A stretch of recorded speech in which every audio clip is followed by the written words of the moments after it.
Buenos días a todos. En el espacio habitual de los martes del comité que organiza SIC Inversiones, nuevamente contamos con la presencia siempre muy interesante de Fernando Marengo, economista jefe del estudio Arriazu y Asociados, quien, bueno, como nos tiene la macroeconomía tanto a nivel internacional, regional como local, haciendo foco en los principales puntos más acuciantes, como es, por ejemplo, el tema de la elevada inflación y la política monetaria en los mercados desarrollados, y en el caso nuestro, política e inflación, que es una cuestión que todavía no nos ponemos de acuerdo cómo resolverlo. Como siempre hacemos, quien desee formular alguna pregunta nos la pasa por el chat, y en la ronda de preguntas y respuestas al final se las formulamos al expositor. Fernando, muchas gracias por la participación y adelante nomás. Muchas gracias, Saúl, por la invitación. Bueno, saludos para todos. Bueno, empezamos. A ver, el título de la charla es La economía argentina en un escenario con grandes incertidumbres. Incertidumbres tanto locales como internacionales. Si empezamos a ver cuáles son parte de esas incertidumbres que enfrenta la economía argentina, primero la pandemia y sus efectos sobre movilidad, tanto de personas como de bienes, y claramente esto afectando actividad económica. La pandemia ya parecía un tema viejo, pero ahora en China empezó a reflotar con medidas extremas que está afectando de nuevo a algunas ciudades portuarias importantes en China. Lo segundo, lo que planteaba Saúl, los impactos de las políticas fiscales y monetarias mundiales, no solamente locales, sino en todo el mundo, el impacto que están teniendo sobre inflación, tasa de interés y el precio de los activos, los problemas logísticos y el costo de los fletes que va generando todo el tema este de la pandemia, que no logró resolverse y de nuevo se empieza a cerrar China. Intento de cambio en la matriz energética y problemas de oferta a nivel mundial, consecuencia de la guerra entre Ucrania y Rusia, la invasión de Rusia a Ucrania. La sequía en los países del Cono Sur, el impacto en los mercados laborales y sobre el salario en el mundo de toda esta dinámica económica, el conflicto Rusia-Ucrania, la supergrieta argentina. La grieta era básicamente el oficialismo contra la oposición, pero ahora tenemos una nueva grieta que es dentro del oficialismo, y finalmente el acuerdo con el Fondo Monetario y los ajustes microeconómicos que tiene que realizar la economía argentina. Este primer cuadro muestra un índice de incertidumbre, donde el índice de incertidumbre, ¿cómo sale? Como el porcentaje de palabras relacionadas con la palabra incertidumbre que sale en los reportes económicos. Y acá vamos viendo distintos momentos: guerra del Golfo, recesión en Europa, la guerra de Irak, la crisis financiera 2007-2008, la crisis de deuda en Europa, el Brexit, las elecciones en Europa, tensión entre Estados Unidos y China, el máximo fue con el COVID, y ahora en un nivel más bajo, pero muy elevado, la guerra en Ucrania. Y si vemos que vienen pasando el último año, los últimos trimestres, una fuerte aceleración en esa incertidumbre mundial. Y claramente la economía al final del día se basa en la confianza, con lo cual cuando la economía tiene desconfianza, todo lo relacionado con el consumo y la inversión, digamos, tiende a retrotraerse. Dicho esto, el Fondo Monetario sacó en su World Economic Outlook las nuevas previsiones de crecimiento para el corriente año. ¿Qué dice el Fondo Monetario? El Fondo Monetario, que en enero, en octubre del año pasado, esperaba que este año la economía creciera casi 5% y en enero ajustó a 4,4%, ahora dice el mundo va a crecer 3,6% este año, desacelerando casi 1,5 puntos la tasa de crecimiento para el corriente año, con un Estados Unidos que baja de 5,2 a 3,7, la zona del euro de 4,3 a 2,8, y si nos vamos a emergente bajando de 5,1 a 3,8. Y acá más adelante vamos a hablar mucho de esto, porque estaba toda la discusión hace un par de semanas que se había invertido la curva de los bonos del Tesoro, que esa inversión de la curva estaba presagiando una recesión. Ahora ya la curva no está más invertida, lo cual hizo que ese comentario desapareciese. Pero básicamente lo que uno está viendo, y es algo que veníamos planteando, que estas cifras de crecimiento son mucho más razonables para el mundo. ¿Por qué son mucho más razonables? Porque el crecimiento del año pasado de 6,1 fue posible porque el año anterior la economía había caído 3,1. Pensar que la economía mundial puede crecer de manera sostenible al 6,1% o Estados Unidos al 5,7% es absolutamente absurdo. Digamos, este ritmo de crecimiento en los distintos países, fundamentalmente en Estados Unidos, zona del euro y China, es mucho más consistente con lo que le pasa a su PBI potencial, qué le pasa a su capacidad productiva. Entonces, de nuevo, esta desaceleración luce mucho más razonable de lo que se hablaba 6 meses atrás, que se volvía a plantear una tasa de crecimiento en Estados Unidos de 5,2%, en China de casi 6%, o en la zona del euro del 4,3%, con economías que cada vez tienen menos capacidad ociosa. Para el año que viene vuelven otra desaceleración y acá ya se van directamente al potencial. En Estados Unidos en 2,3%, una Europa en 2,3% y un China creciendo al 5%, son más o menos esas sus tasas de crecimiento del PBI potencial. ¿Cuál es el gran tema de debate? A ver, de nuevo, esa desaceleración en la actividad económica no está presagiando una recesión, sino lo que está haciendo es acomodando la tasa de crecimiento a la tasa de crecimiento de la capacidad productiva de cada una de estas regiones del mundo. ¿Dónde está el gran problema del mundo? Este es el dato de inflación del mes de marzo. Estados Unidos, la inflación de 1,2% en un mes, la zona del euro 2,5%, perdón, 2,5%, el Reino Unido 0,9%, Brasil 1,6%, lo único raro China siempre las cifras son raras, con una inflación del 0% y desacelerando mientras todo el mundo acelera. Esto generó tasas de inflación interanual en Estados Unidos del 8,6%, la más alta en 40 años, la zona del euro interanual 7,5%, la más alta de que existe el euro, Reino Unido 6,2%, Brasil 11%, China 1,5%. Cuando hablábamos de la inflación de marzo, decíamos es esperable que se vuelva a acelerar la tasa de inflación. ¿Por qué? Porque consecuencia de la crisis entre Rusia y Ucrania se aceleró fuerte el rubro energía, la suba del precio del petróleo y del gas a nivel mundial. En Estados Unidos subió 11% el índice dentro del IPC energético, en la zona del euro 15%, en Brasil 7%, en China 7%, lo que es transporte, en Reino Unido 5,4%. Entonces, dada esta suba en los precios energéticos, claramente iba a tener un impacto fuerte sobre el nivel general. Ahora, cuando vemos la inflación núcleo, que es la inflación total neta de los precios estacionales, que básicamente son alimento y energía, vemos que en Estados Unidos fue 0,3 y fue la más baja en muchos meses. Cuando a mí me preguntan la inflación de Estados Unidos, yo digo, más que el 1,2 de inflación de marzo, lo que más me llamó la atención a mí fue la baja tasa de variación de la inflación núcleo de 0,3 en el nivel de marzo.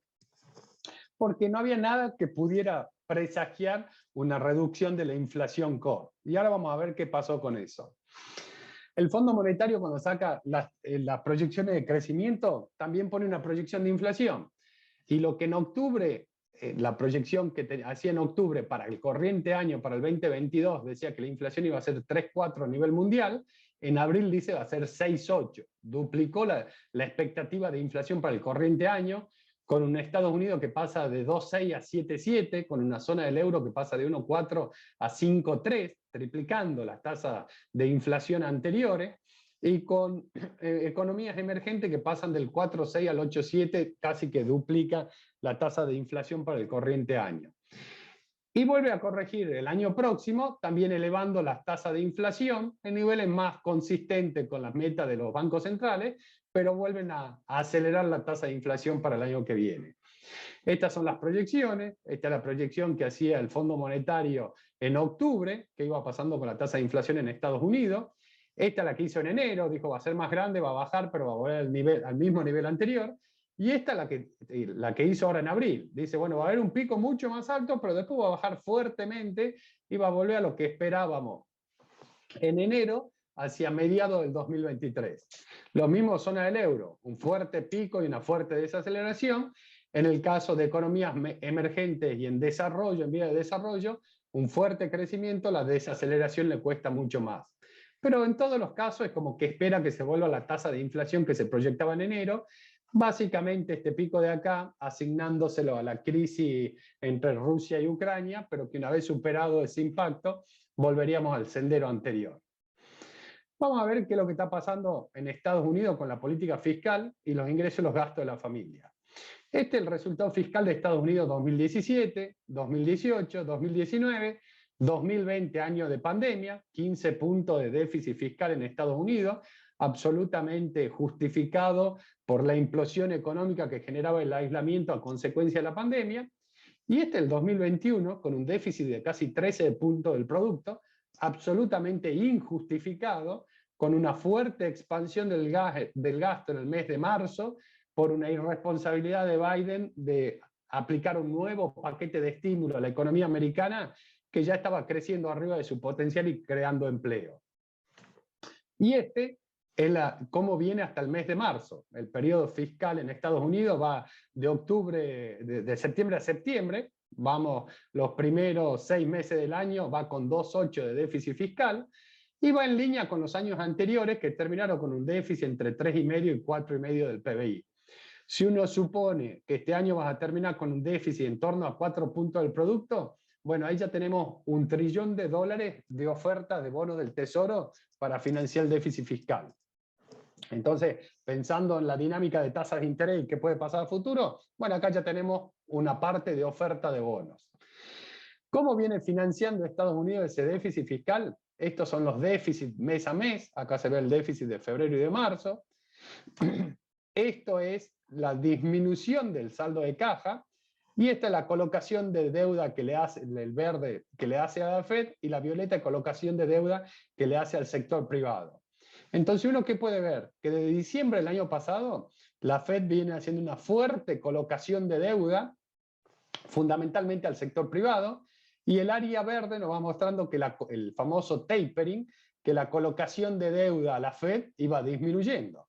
Entonces, cuando vemos la fuerte colocación de deuda, tanto Fed, pero fundamentalmente el sector privado, esto era mayor al déficit fiscal. Entonces, ¿qué le permitió estas áreas en rojo acumular liquidez dentro de la misma Fed? O sea, colocó más deuda que el déficit fiscal, entonces tuvo un ahorro que lo colocó en la Fed. Ahora, cuando vemos el mes de marzo, fundamentalmente, empieza a crecer el déficit fiscal y cómo se financia, poca colocación de deuda y mucha desacumulación de activos. O sea, lo que ahorró acá lo empezó a usar. ¿Qué se ve acá? Claramente una Fed que también esperaba una suba de tasa. Entonces, ¿qué hizo durante los últimos meses? Sobrecolocó deuda para acumular liquidez y ahora va desacumulando esa liquidez. Ahora, esta es la tenencia de bonos del Tesoro por parte de la Fed, que tiene 6 trillones de dólares, que lo que se anunció y se espera a partir de mayo, que empiece a reducir esta tenencia de bonos. Entonces acá está el segundo componente de oferta de bonos. Por un lado tenemos un déficit fiscal, que va a ser más chico que el del año pasado, pero va a haber que financiar $1 trillón. Y lo segundo, una política fiscal contractiva, donde esa política fiscal va a hacer que la Fed empiece a vender bonos de tesoro en el mercado para sacar liquidez del mercado, pero va a ser una segunda fuente de oferta de bonos en el mercado. Cuando vemos qué es lo que está pasando con los ingresos de la familia para ver si está habiendo una desaceleración de actividad económica, si lo vemos en términos nominales, el ingreso de la familia, fíjense cómo sigue creciendo, marginalmente, pero sigue creciendo mes a mes. ¿Y cuál es la buena noticia? Bueno, va creciendo lo que se llama compensación a empleado, porque crece empleo y porque crecen salarios, y se sigue reduciendo lo que son las transferencias recibidas o los subsidios del gobierno, básicamente. Entonces, y cuando vemos qué pasa con el gasto, bueno, el gasto se ve que sigue creciendo en términos nominales. Si nos fijamos los últimos meses, ese gasto siguió creciendo, entonces sigue empujando. Ahora, con un ingreso que sube y un gasto que sigue creciendo, ¿qué es lo que vemos? Que como sube más el gasto que el ingreso, el ahorro se va reduciendo. Y la tasa de ahorro, o sea, cuánto del ingreso total están ahorrando las familias americanas, se redujo los últimos meses por debajo del nivel prepandemia. O sea, que el nivel de gasto que está teniendo la economía americana respecto del total de ingresos es superior a lo que pasaba prepandemia. Entonces, uno tiene que pensar, si el gasto sigue empujando tanto, ¿puede haber una recesión? Y yo diría que no. A ver, que lo que está pasando hoy en la economía americana no hace presagiar una recesión, sino lo que está pasando es que el consumo sigue empujando en base a una capacidad de ahorro extraordinaria que tuve durante la pandemia, que eso me genera un crecimiento de la demanda agregada y que ese crecimiento de la demanda agregada parte me genera actividad económica, pero como no tengo tanta capacidad ociosa, otra parte se va a inflación. Como argentinos sabemos exactamente cómo funciona esa dinámica cuando una economía no tiene capacidad ociosa. Ahora, cuando lo vemos a los mismos datos en términos reales, o sea, ajustado por la inflación, en realidad por el PCE de Estados Unidos, ¿qué es lo que vemos? Bueno, que los ingresos en términos reales están estancados con una pequeña tendencia a la baja, podríamos decir. O sea que si bien los ingresos nominales están creciendo, los ingresos ajustados por PCE están estancados con una pequeña caída, pero el gasto se ve que sigue con una tendencia positiva, con meses negativos, meses positivos, el último mes negativo, pero la tendencia sigue siendo al alza. Y esto es lo que genera que la tasa de ahorro esté bajando a niveles mínimos, incluso de prepandemia.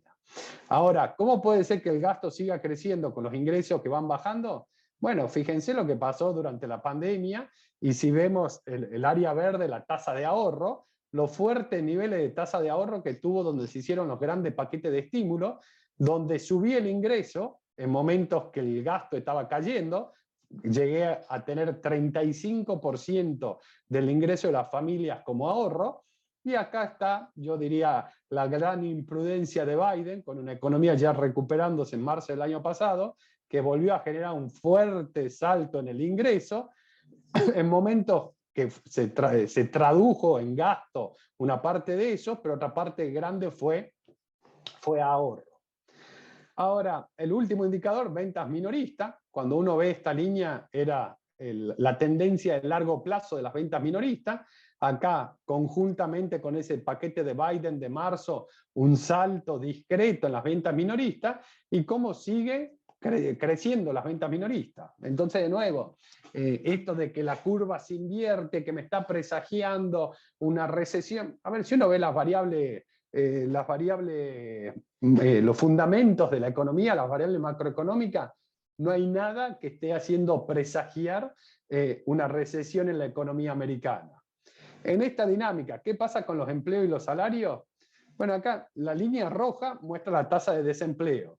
Prepandemia estaba por debajo del 4%, en el peor, perdón, por debajo del 3%, en pleno momento de pandemia superaste el 15% de tasa de desempleo y después cayó fuerte. Actualmente la tasa de desempleo en torno al 3,5%. Pero hay un dato que es muy curioso. Si uno ve el total de personas desempleadas en Estados Unidos buscando trabajo y lo compara con la cantidad de empleo que está demandando la economía americana, es mucho más grande los nuevos puestos laborales que hay que cubrir que el total de desempleados. Entonces, cuando uno hace la tasa de desempleo neta, la línea azul, nos dice que hay casi un 3,5 o 4% de desempleo neto negativo. ¿Qué quiere decir que el desempleo neto sea negativo? Que hay más búsquedas laborales que el total de personas desempleadas en la economía americana.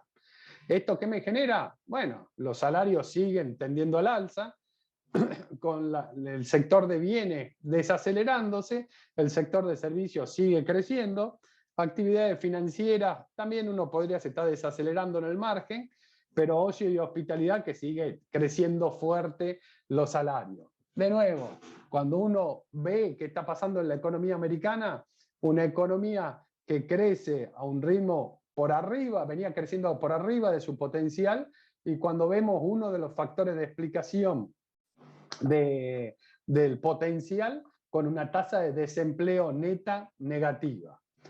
En este escenario, la Fed reacciona. Para tener una idea de qué estamos hablando, esta es la inflación interanual de Estados Unidos del año 1960. Esta es la primera crisis del petróleo, segunda crisis del petróleo, el mundo empieza, acá viene Volcker, te sube la tasa de interés por las nubes, fuerte baja de la tasa de inflación, con volatilidad, pero empieza a tender a un 2% la tasa de inflación en Estados Unidos, y este es el último dato, 8,6% de inflación interanual. Si uno dice, esto es inesperado, la verdad que yo creo que acá varias veces lo planteamos. Nosotros hace un año que venimos planteando el riesgo de inflación en Estados Unidos, básicamente porque a partir, yo diría, de ese paquete extraordinario de ayuda que hizo Biden en marzo del año pasado, cuando la economía ya venía creciendo, dijimos, bueno, a ver, le estamos poniendo más capacidad ociosa a una economía que ya está dirigiéndose a su ritmo de crecimiento potencial.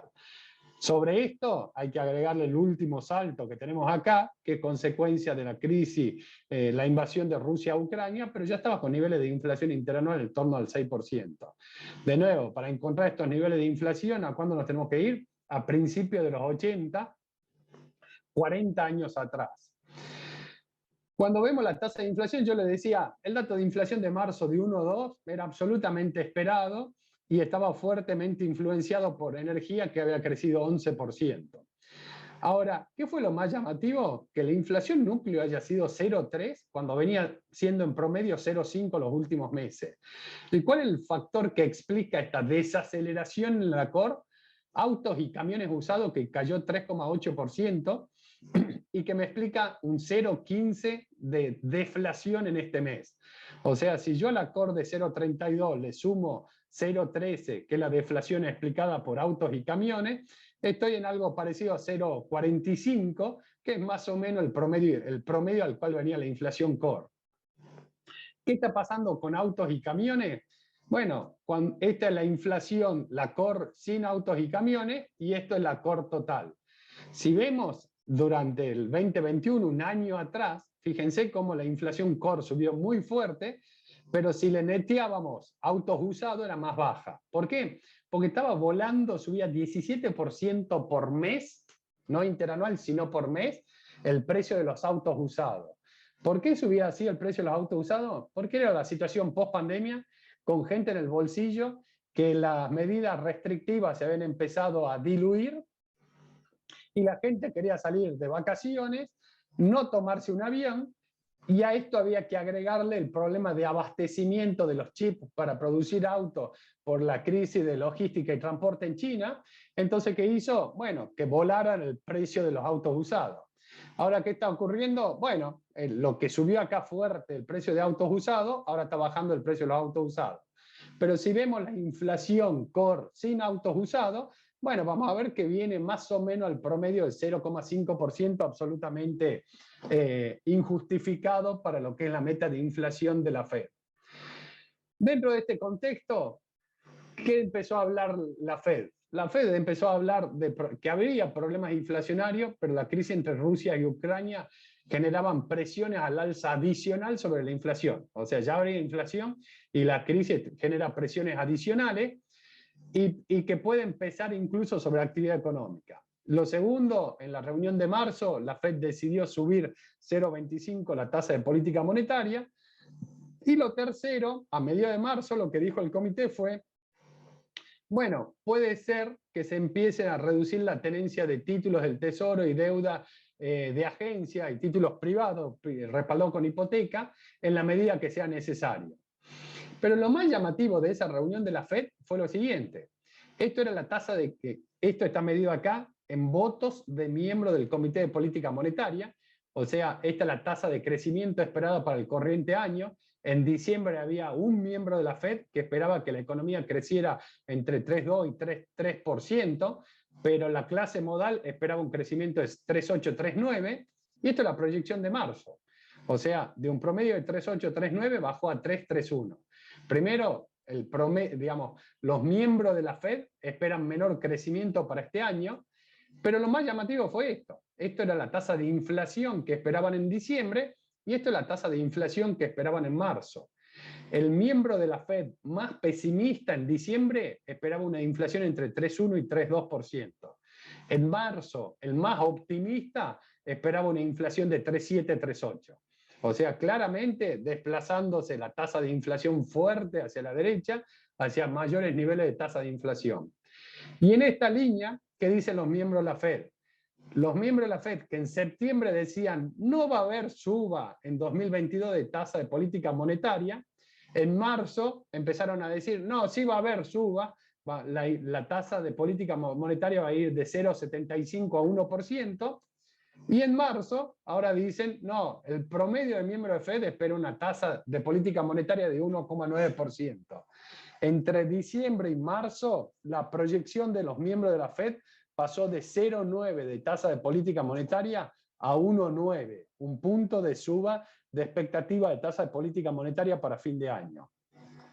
Claramente, si uno compara, en septiembre la Fed esperaba, no veía ningún problema inflacionario, en diciembre empezaron a decir, algún problema va a haber, más orientado en 2023 y tendremos que tomar decisiones en 2023, y en marzo yo diría que se alineó mucho más con la expectativa que nosotros veníamos teniendo en el estudio, que es Estados Unidos da toda la sensación que viene corriendo de atrás el problema inflacionario, que priorizó la recuperación de actividad económica post pandemia y que en pos de priorizar la recuperación económica dejó correr la tasa de inflación hasta niveles muy elevados, los cuales se exacerbaron claramente por la crisis entre Ucrania y Rusia. Ahora, a la semana siguiente, por las dudas, salió Powell. ¿Y qué dice Powell? Dice, el mercado laboral se encuentra muy sólido y la inflación es demasiado alta. Y dice, existe una necesidad obvia de moverse de manera expeditiva. Y dice, de una política monetaria que está siendo expansiva, nos tenemos que ir a una neutral para ir después a una restrictiva. Y empieza a decir, bueno, creemos que es apropiado actuar de una manera más agresiva, elevando la tasa de los fondos federales 25 en una reunión o más reuniones. Si creemos que es necesario, lo haremos. Esto la semana siguiente. Y después salieron las minutas de la Fed, y cuando salen las minutas de la Fed dice, ya van sacando dudas. Dice, es necesario subir 25 puntos en marzo, pero empieza a decir, muchos de los miembros están de acuerdo en que van a ser necesario uno más aumento de 50 puntos básicos en reuniones futuras. Entonces, cada vez el lenguaje va siendo más agresivo. Y cuando se conocieron las minutas, se empezó a hablar claramente de la reducción del balance. Y dijeron, a partir del mes de mayo se va a empezar a reducir en 95.000 millones de dólares el balance, 65.000 millones en bonos del Tesoro y 35.000 en bonos privados de agencias o respaldados con hipoteca. Entonces, claramente un discurso de la Fed que está tratando de atacar la inflación, claramente de lo discursivo, pero también empezando a tomar medidas. ¿Cuáles son los impactos sobre los mercados mundiales? A ver, si uno ve los índices cayeron en la pandemia, se recuperaron, a partir de agosto del año pasado siguieron creciendo, todo este crecimiento posterior muy difícil de justificar desde los fundamentos, pero a partir del cuarto trimestre del año pasado vemos que se ancló el mercado, digamos, se estabilizó en un nivel con mucha volatilidad, y a partir del principio de año empezó el ajuste. Cuando vemos mercados desarrollados, claramente explica lo que pasa a nivel mundial. Emergentes, la tendencia desde diciembre del 2020 viene siendo negativa, y una América Latina que sorprende en este escenario, a pesar que en el último tiempo estuvo ajustando a la baja. Cuando uno trata de explicar esta tendencia de América Latina, yo diría que hay tres factores. El primero, que los precios de América Latina fueron muchísimo más castigados que el resto del mundo. Entonces, relativamente las cotizaciones son bajas. El segundo impacto es que hubo elecciones en Perú, en Chile, y una tendencia en América Latina hacia gobiernos más populistas, o podríamos decir no solo más populistas, sino incluso en algunos casos gobiernos de izquierda, que cuando esos gobiernos asumieron, al final las políticas que tomaron no fueron tan desastrosas como se esperaba inicialmente, con lo cual hizo lo segundo. Y lo tercero, que la crisis entre Rusia y Ucrania está subiendo el precio de las materias primas, y América Latina, un claro productor de América Latina. Si uno piensa, una parte importante de este crecimiento está respaldado por Brasil, donde hay un Brasil que es exportador de alimentos, en energía es casi neutro, pero también es exportador de minerales metalíferos, lo cual sus precios están creciendo fuertemente. Entonces, con todos esos fundamentos, bueno, una América Latina que venía siendo muy barata empezó a subir. Ahora, cuando nos centramos en un índice puntual como el S&P 500, bueno, desde el momento máximo que tocó hacia fin del año pasado hasta el dato del viernes, bueno, viene teniendo un ajuste de 12%. Y en realidad nosotros veníamos planteando, viendo también la evolución de los patrimonios netos de las familias americanas que están en niveles récord históricos, que algún ajuste iba a haber en las cotizaciones, fundamentalmente porque esperábamos subas en las tasas de interés, y en la medida que suban las tasas de interés, claramente iban a tener un impacto sobre los índices accionarios, que es lo que estamos viendo, y creemos que ese ajuste podría seguir a futuro. En algún momento nosotros llegamos a plantear que el ajuste que se puede dar podría llegar hasta casi 30%. Bueno, ya tenemos casi la mitad de ese ajuste viene ocurriendo, con mucha volatilidad, es cierto, y que hay que tener mucho cuidado, digamos, cuando uno invierte en índices, porque dentro de los índices hay claramente sectores que están, algunos sectores más castigados que otros, pero uno podría encontrar puntualmente algunas acciones o algunos subíndices puntuales que tienen, de acciones que se llaman más defensivas, que podrían tener una mejor performance que los índices globales. Ahora, ¿qué viene pasando con las tasas? Esto es la tasa a 2 años del bono Tesoro americano, fuerte suba y en niveles arriba del 2,5%. Esto es la tasa del bono a 5 años y esta es la tasa del bono a 10 años. Si vemos la estructura de la curva, esto es 2018, 2019 prepandemia, peor momento de pandemia, la tasa a 10 años estaba en el 0,5% mínimo histórico, y esta es la estructura de tasa del 22 de abril, esta semana, donde ¿qué se ve? Bueno, respecto del peor momento, claramente una suba en todos los niveles de tasa de interés, que si esta charla la dábamos hace 10 días, hubiésemos estado hablando de la inversión de la curva ya dejó de estar invertida, una curva claramente con tendencia positiva, pero si me preguntan a mí qué es lo que veo en esta curva, lo que estoy viendo es que los miembros de la Fed están esperando que la tasa de política monetaria a fin de año esté cerca del 2%, o sea, por acá. Y si la tasa de política monetaria es 2%, la tasa a 1 mes, a 3 meses y a 6 meses estaría por debajo de lo que es la tasa de política monetaria. Entonces, si uno piensa cómo debería ser el dibujo de esta curva hacia fin de año, yo creo que todo este tramo corto, que tiene una pendiente muy positiva, debería empezar a desplazarse hacia arriba, que tenga menos pendiente, y que en realidad el tramo más largo no debería tener, creo que puede seguir subiendo, pero que la suba debería venir mucho más por el tramo corto que por el tramo largo. Para hacer un ejercicio, si uno piensa, no sé si recuerdan, pero nosotros creíamos que la tasa de 10 años hacia fin de año podría llegar al 3%, bueno, ya estamos en 3%. Ese 3% de tasa, si la Fed logra controlar la inflación al 2% de mediano plazo, estamos hablando de una tasa real positiva de 1%. Y eso es mucho más razonable de lo que venía ocurriendo hasta ahora, donde veníamos planteando que había distintos factores. Digamos, lo de largo plazo, que en el largo plazo uno dice, bueno, Estados Unidos tiene que tener una tasa real en torno al 1%, si la inflación es 2%, debería ir a niveles de 3%, que es lo que estamos viendo ahora. Pero por otro lado están los factores de corto plazo coyunturales, que son que la Fed, que el Treasury tiene que financiar su déficit fiscal, que la Fed va a estar vendiendo bonos, y que habrá que ver si hay apetitos por esos bonos en el próximo mercado, y si no, la tasa también de largo debería ir hacia arriba. Ahora, estas tasas de corto, en la medida que la Fed empiece a subir su tasa de política monetaria, va a tener que empezar a corregir la curva corta. Esto es la misma curva, pero las barras son las tasas de interés forward implícita. ¿Qué espera el mercado? A 3 meses que la tasa sea del 1% anualizada, a 6 meses 1,80%, recién a 1 año se va a niveles de 2,80% y a 2 años a niveles arriba de 3%. ¿Qué creo? Que estos niveles de tasa van a ir creciendo y van a ser algo más parecido a la tasa de 1 año. Y acá vemos cómo a 2 años recién vamos a niveles de tasa forward implícita arriba del 3%, que es la tasa real que debería tener de equilibrio en la medida que se controle la inflación en Estados Unidos. De nuevo, hace 10 días el tema era que la inversión de la curva me hablaba de riesgo de recesión. Cuando vemos las cifras de la economía americana, primer semestre del año pasado creció en torno al 6,5%, tercer trimestre 2,3%, cuarto trimestre casi 7%.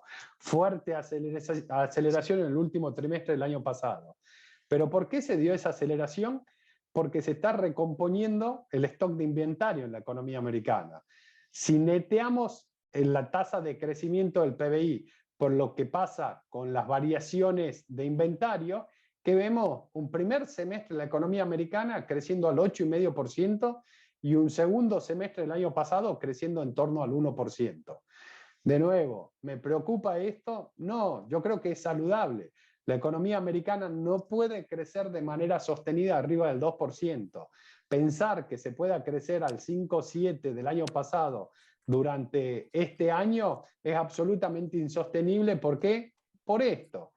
La línea roja, naranja es el PBI potencial de Estados Unidos y la línea azul es realmente cuánto está produciendo la economía americana. ¿Y qué vemos? Que a fin del año pasado la diferencia entre el PBI potencial y el real casi ya era inexistente. No tiene capacidad ociosa la economía americana. Acá vemos qué es lo que ocurre con la capacidad instalada. Fíjense, está a solo 2 puntos de volver al nivel prepandemia. Entonces, cuando uno dice qué es lo que está pasando con la capacidad industrial, le queda muy poco para volver al nivel prepandemia. Y esto es lo que ya le mostré antes, una tasa de desempleo neta negativa. Si no tengo capacidad ociosa industrial y no tengo desempleo, bueno, el ritmo al cual puede crecer la economía es su potencial, que su potencial es 2%. Ahora, ¿qué pasa en otros mercados? Esto es la tasa de un bono genérico de Alemania a 2 años, esto de Estados Unidos, claramente subiendo mucho más fuerte la tasa en Estados Unidos que en Alemania. Esto hace que el diferencial de tasas caiga, entonces, digamos, o suba a favor de la tasa americana. Si la tasa de Estados Unidos sube más que la tasa alemana, ¿qué hacen los flujos de capitales? Van a Estados Unidos, y cuando van hacia Estados Unidos, ¿qué generan? Una apreciación del dólar, y esto es la apreciación que va sufriendo el dólar. Entonces, ¿qué tenemos? Flujos de una economía americana que también está siendo beneficiada por la guerra. ¿Por qué? Porque Estados Unidos exporta alimentos y exporta energía, entonces por la suba de precios internacionales le mejoran las cuentas externas, pero al mismo tiempo, como la consecuencia de la guerra, ¿qué es lo que ocurre? Salen capitales del resto del mundo y van hacia Estados Unidos como el flight to quality. Entonces una economía americana que tiene mejor las cuentas externas, la cuenta corriente, y tiene ingreso de capitales, todo esto en que redunda en una apreciación del dólar. Si uno hace una evaluación de dónde debería uno estar invertido actualmente, y yo diría que el lugar correcto es Estados Unidos. Ahora, dentro de ese Estados Unidos hay que ser muy selectivo para ver puntualmente en qué activos hay que invertir. Dentro de los commodities, el oro, que subió en el momento que arrancó la crisis, cayó un poquito, pero está en niveles relativamente elevados. El barril de petróleo que tocó un récord, cayó y con volatilidad, pero a nivel en torno a los $100, precio elevado del petróleo. La soja en niveles muy elevados. El trigo tocó un récord histórico y cayó, pero sigue en niveles históricos elevados. Y lo mismo con maíz tocando récord histórico. Entonces, si uno ve el precio de materias primas, toda al alza, consecuencia de la crisis fundamentalmente entre Rusia y Ucrania, que me elevan el precio de los energéticos, me suben el precio del girasol, me sube el precio del trigo, y por arrastre me sube el precio de los otros commodities alimenticios, porque básicamente por efecto de sustitución. Más allá de que creo que nadie sabe cuándo concluye el conflicto entre Ucrania y Rusia, y da la sensación que va a durar más de lo que muchos se imaginaban, incluso si se soluciona rápidamente, es esperable que los precios se mantengan elevados, básicamente porque la conflictividad va a seguir. Incluso un dato que resulta curioso cuando uno ve las cifras de USDA, digamos, la Secretaría de Agricultura de Estados Unidos, todavía no ajustó la producción de Ucrania a la baja. Es como que todo el conflicto no tuvo ningún impacto en producción, sí impactos de logística, pero no de producción, y la verdad que resulta algo por lo menos llamativo que no haya habido impactos en los niveles de producción.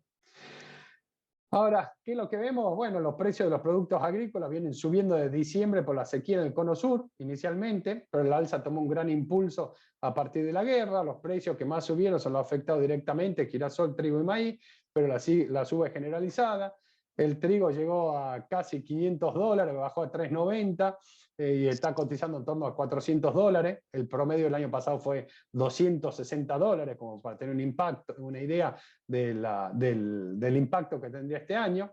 El precio del maíz fluctuó alrededor de los $300, pero llegó a subir a $310 comparado con $223 del año pasado. Y la soja arriba de $600, luego de fluctuar alrededor debajo de 600, contra 520 del año pasado. Y bueno, esto es lo que le decía de USDA, que todavía no tiene correcciones. Entonces yo diría, pensando en lo que se escucha del mercado, ¿es esperable una recesión en la economía mundial? Yo diría, los fundamentos actuales de la economía mundial están mostrando una fuerte desaceleración.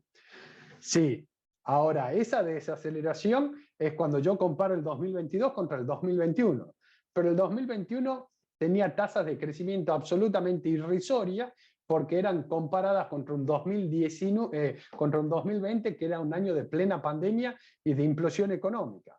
Entonces, pensar que la economía mundial o cualquier economía particular pueda crecer al ritmo que lo venía haciendo en el 2021 es absolutamente insostenible. Entonces, ¿está habiendo una desaceleración? Sí, claramente hay una desaceleración, pero yo creo que es saludable al ritmo al cual crece el PBI potencial tanto del mundo como de las principales economías del mundo. Entonces diría, ¿es preocupante? No, no es preocupante.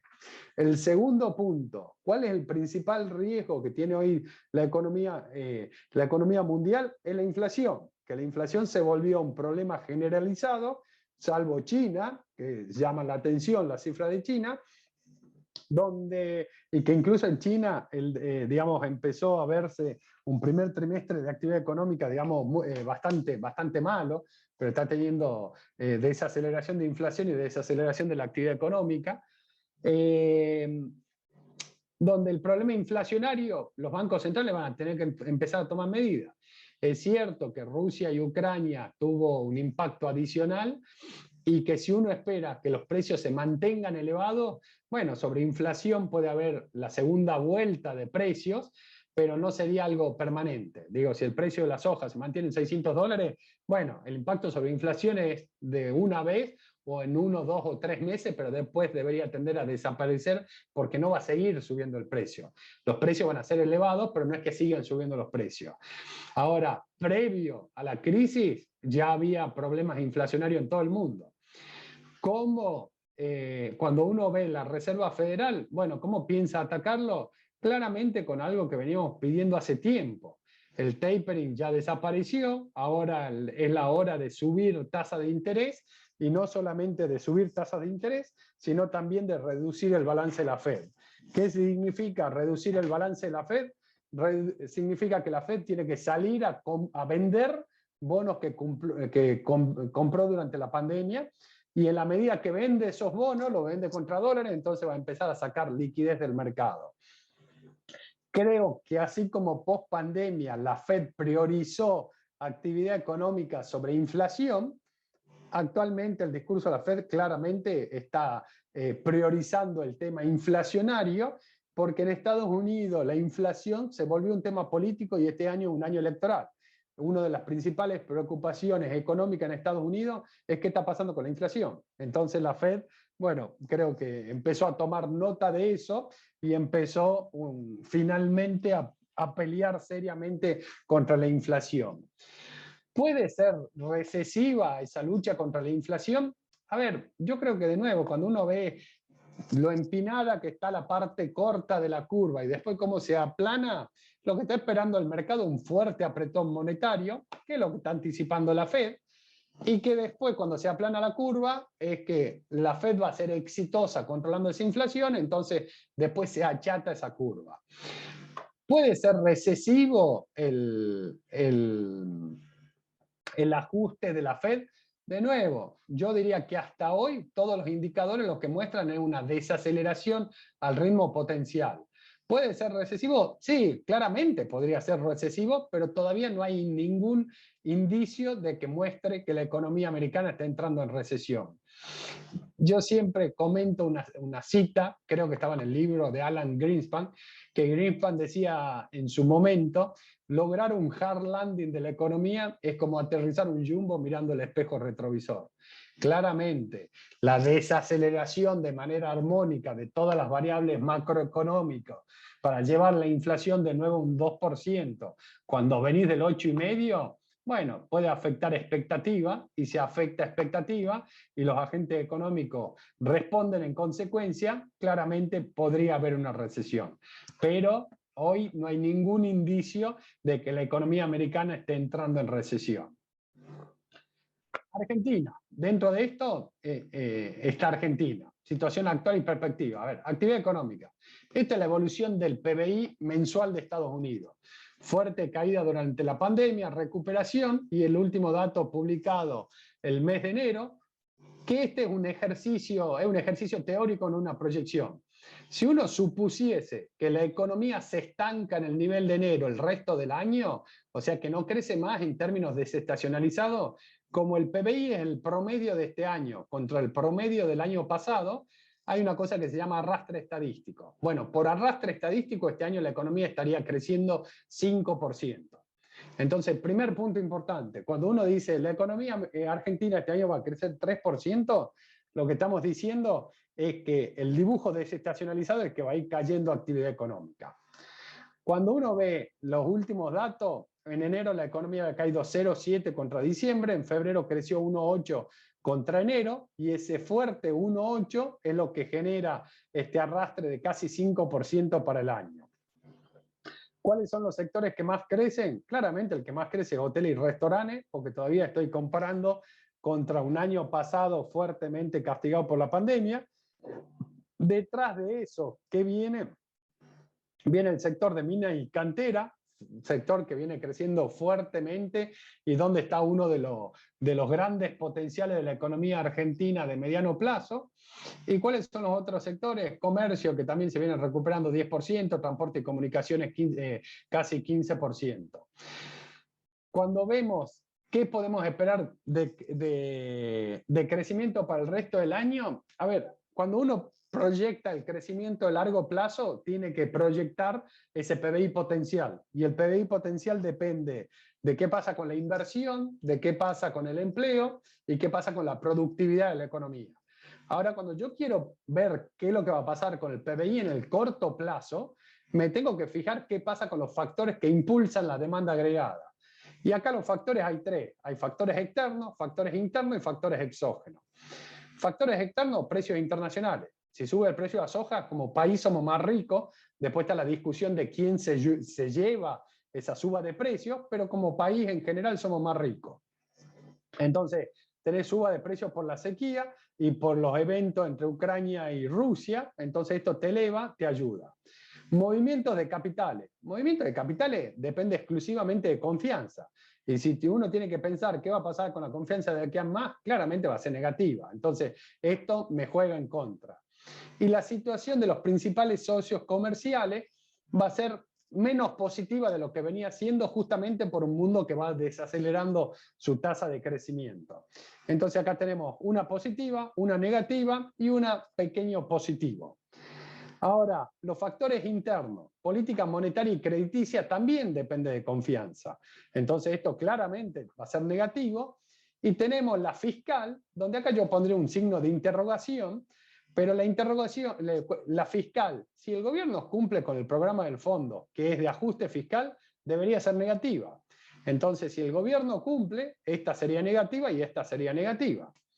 Y si vemos los factores exógenos, la sequía me está jugando negativamente porque tengo menos volumen de producción agropecuaria, y la pandemia, yo diría, este año ya tiene un impacto casi marginal, neutro o pequeño positivo.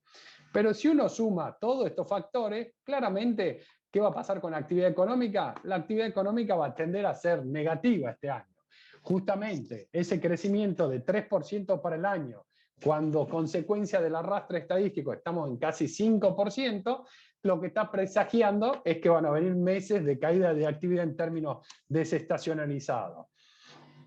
Y creo que viendo eso, empieza el gran conflicto por este componente del impulso fiscal, que es el gobierno intentando paliar todos los negativos, ¿cómo sabe hacerlo? ¿Cómo? Con impulso fiscal, pero dentro de un acuerdo con el Fondo Monetario, que en realidad lo que te pide el Fondo Monetario es que hagas un ajuste fiscal.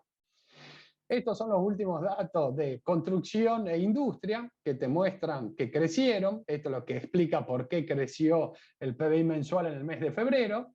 Y esto lo vamos a pasar más rápido que lo mismo. Ahora, de nuevo, actividad económica recuperándose interanual con meses positivos y negativos desestacionalizados, pero cuando uno ve los impulsos a la demanda agregada, yo diría que el conjunto da negativo. ¿Cuál es el gran riesgo que experimenta hoy la economía argentina? También la inflación, pero lo que llamaba en el estudio la calecita de precios relativos. Claramente, cuando hay gente que dice, bueno, es un problema de todo el mundo la inflación. Es cierto, es un problema de todo el mundo, lo único que Argentina tiene 70 años de historia inflacionaria. Si vemos los últimos 70 años de Argentina, promediamos una inflación de 65% anual. Y si le sacamos los años de hiperinflación, ese 65% anual baja un 40%. O sea, sí, el mundo tiene un problema inflacionario, es cierto. Bueno, Argentina lo tiene hace 70 años ese problema inflacionario. Esto es un dato bastante amarillento, que es ¿cuál fue la tasa de inflación mensual anualizada en el mes de marzo? Nos da casi 120%. La núcleo da un poco más de 100% y alimento en torno a 100%. Pero ¿por qué digo que esto es medio amarillo? Porque la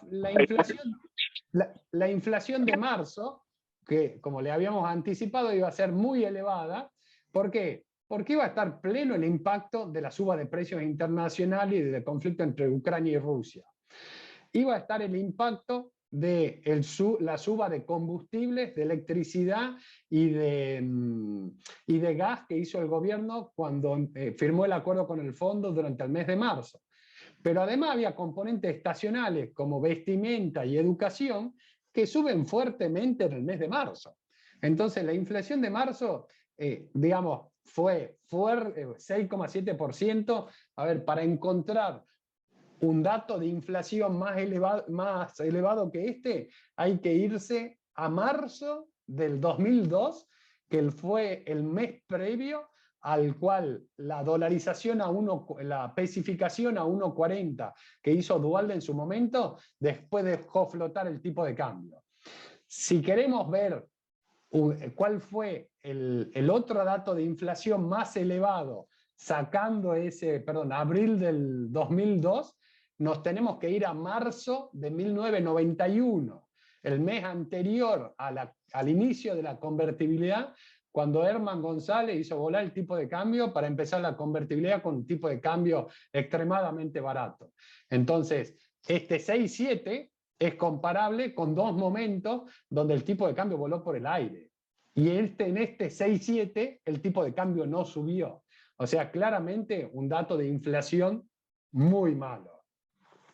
Ahora, ¿qué vemos? Dentro de ese 6,7, estacionales creciendo 6,2, la núcleo 6,4 y regulados 8,4. Bueno, acá está la suba de combustibles, electricidad y gas, fuerte, el 8,4%. Ahora, cuando queremos ver, le anticipo, el mes de marzo, bueno, nosotros no hacemos relevamiento de precios. Hay otros colegas que van viendo qué pasa con distintos precios, nosotros no, nosotros proyectamos qué va a pasar con el tipo de cambio oficial, qué es lo que está pasando con la brecha, qué vemos de salario, qué vemos de precios de exportable y de importable, y qué creemos que van a pasar con los márgenes, y nos está dando una tasa de inflación un poco por arriba del 5% para el mes de abril. Cuando vemos cómo la inflación, bueno, hay regiones como la Patagonia, 7,4%, la más elevada en el mes de marzo, y la Pampeana en 6,6%. Se ve algunos temas puntuales, como en Gran Buenos Aires sube 14% vestimenta y calzado, casi duplicando la tasa de inflación en otras regiones. Se ve cosas llamativas, educación creciendo más de 40% en la Patagonia, cuando el promedio del resto del país es 20%, algunas cosas llamativas.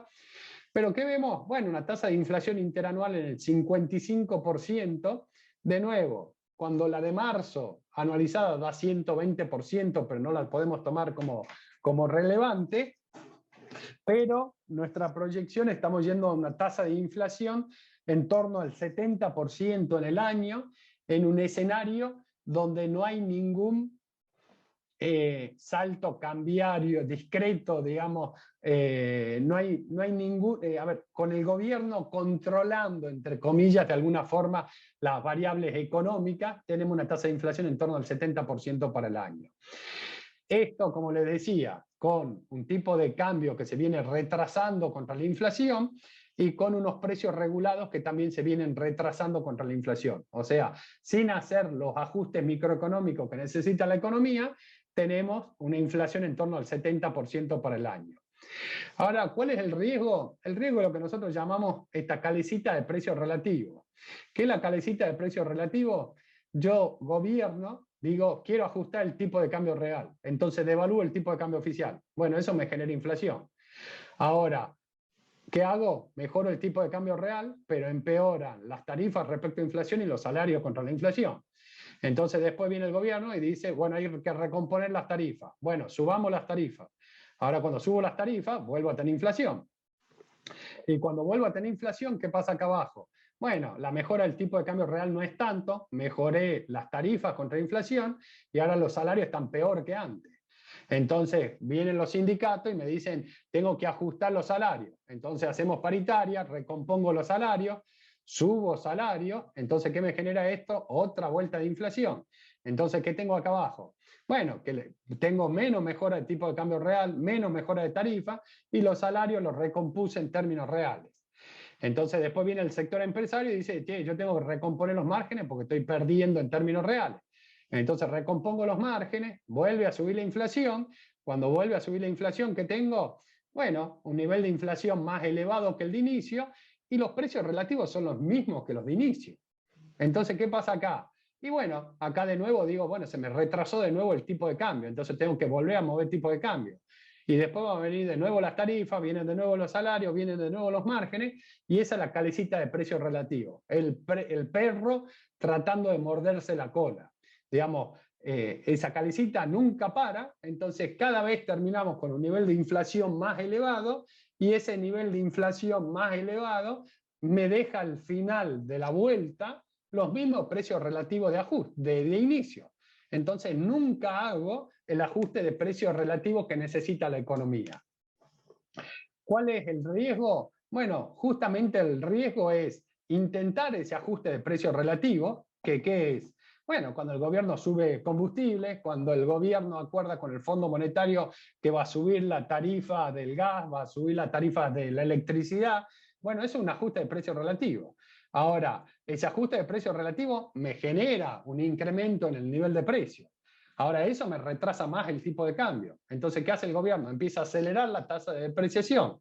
Entonces, eso también me hace que se me acelere la tasa de inflación.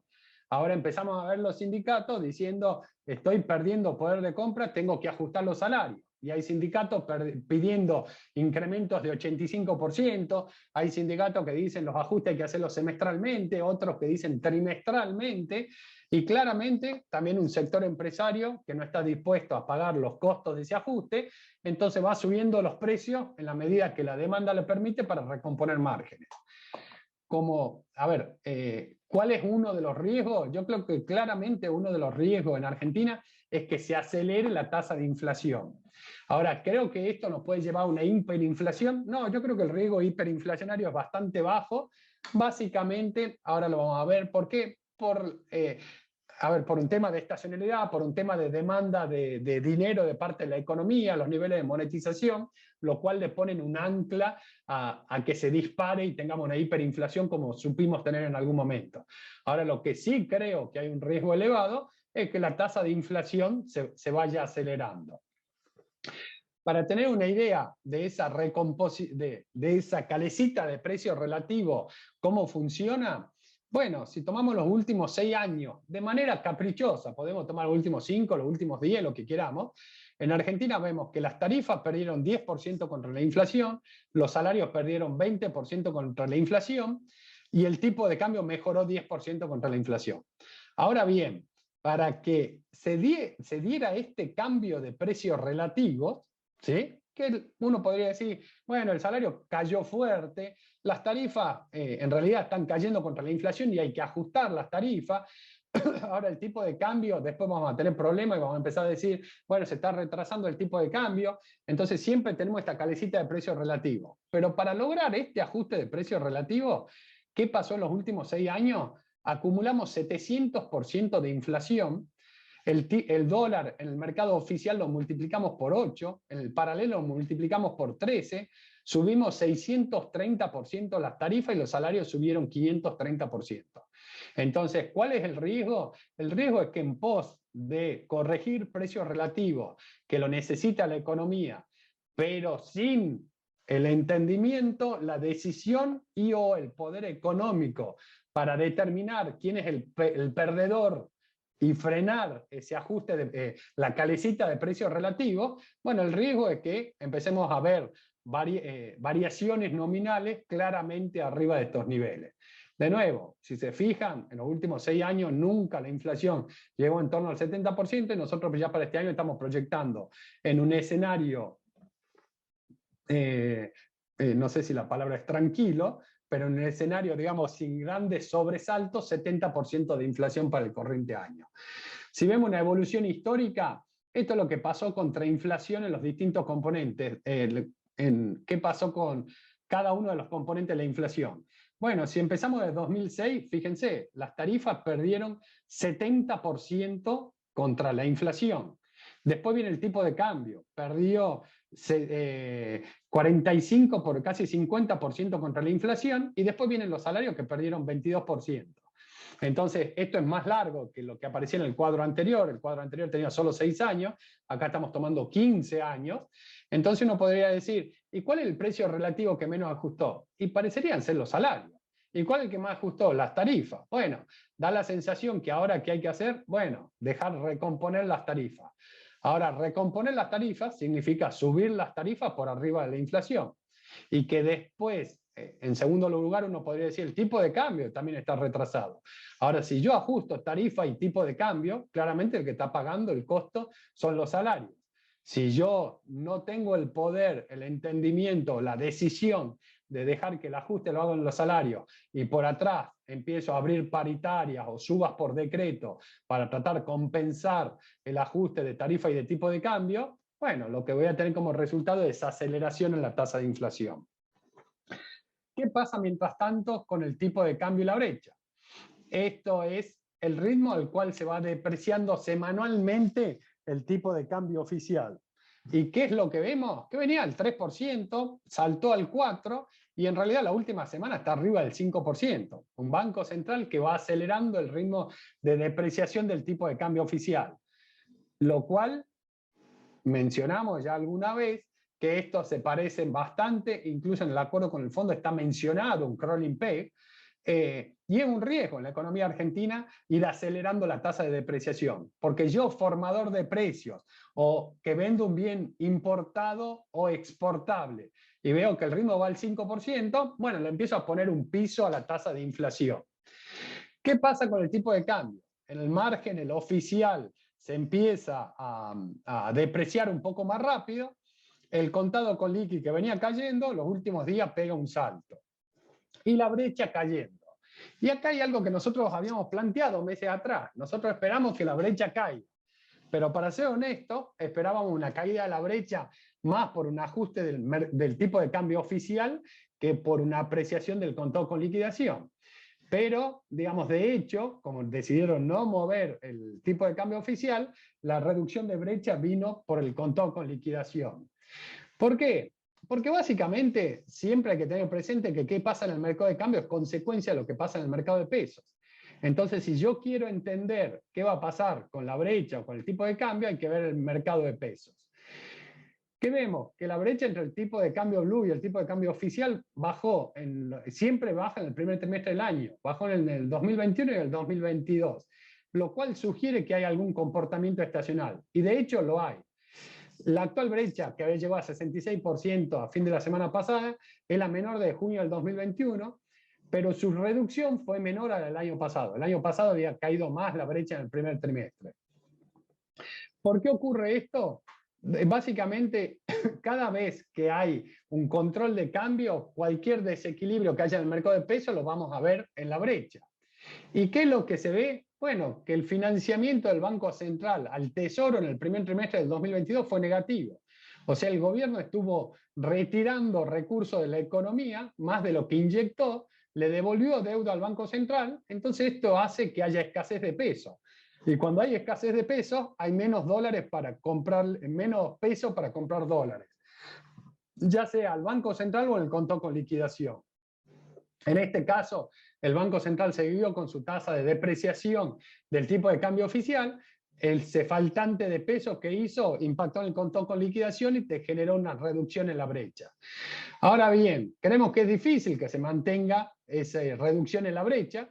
¿Por qué? Porque es muy probable que en los próximos meses los factores estacionales que te ayudaban a la reducción vayan desapareciendo. Acá tenemos en las áreas naranjas el déficit fiscal del gobierno, ¿sí? Y que se ve que los primeros trimestres del año el déficit es mucho más chico que, yo diría, junio, diciembre. Para que tengan una idea ustedes, entre junio y diciembre se da casi el 90% del déficit fiscal del año. Y en el último trimestre, octubre, noviembre y diciembre, se da casi 60% del déficit fiscal. Los primeros trimestres son trimestres donde básicamente no hay desequilibrio o el desequilibrio es muy chico. Entonces, si con un desequilibrio chico y con un gobierno acá en las barras amarillas colocando mucho más deuda que los vencimientos de deuda, ¿qué es lo que ocurrió? Estuvo sacando pesos de la economía. Y esos pesos que sacó de la economía, ¿a dónde fueron? Parte quedaron depositados en el sistema financiero como depósito del gobierno y otra parte se lo destinó a cancelar deuda con el Banco Central. Entonces, ¿qué hay? Bueno, hay menos pesos circulando en la economía.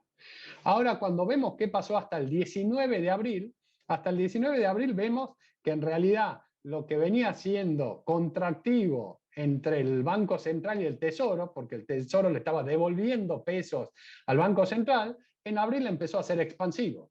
Entonces, esta expansión es lo que empieza a explicar el cambio en la tendencia. Empieza a haber de nuevo pesos en la economía. A estos pesos va a haber que sumarle los próximos meses que también va a haber emisión de pesos, consecuencia de la compra de los dólares de la cosecha. Entonces el Banco Central, para acumular reservas, va a tener que emitir pesos. Entonces vamos a tener más peso por déficit fiscal del gobierno, más peso por la compra de dólares al sector agroexportador, y todos esos pesos, si no son demandados ex ante por la economía, van a ir a presionar sobre inflación y van a ir a presionar sobre la brecha cambiaria del tipo de cambio.